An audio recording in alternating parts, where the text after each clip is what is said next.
درنو لیدونکو السلام علیکم. سرچینې وایي چې ډاکټر رمضان بشر دوست د وزیر په کچه د افغان سوي مهدي د لوی مشر په توګه په نوې واکمنۍ کې ټاکل شوی دی. افغان ولس وایي موږ باور لرو چې ډاکټر رمضان بشر دوست به وکړی شي چې د نړیوالې ټولنې مرستې راغونډې کړي او حقدارو وګړو ته به یې ورسوي. د افغان اسلامي میاشتې لومړنی مشر د پخواني ټولواک یا پاچا مشر زوی او د سلطنت وکیل شهزاده احمد شاه جان و.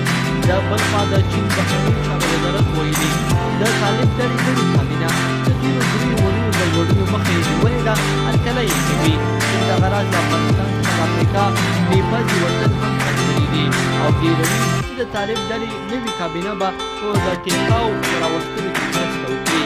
د چین د بهرنیو چارو وزارت خبرپاڼې کې همداراز راغلي چې د طالب ډلې نوې واکمنۍ سره به $1 میلیونه بېړنۍ مرسته هم وکړي. بل خوا په بل راپور کې راځي په امریکا کې د افغانستان پخوانۍ لویه استازې یا سفیره رویا رحماني وایي چې د افغانستان څخه د ولسمشرګانۍ ترفیع ته د شرم احساس کوم. نوموړي ډېروي چې تېره واکمنۍ په فساد کې تېره وه او همدا لامل د ولس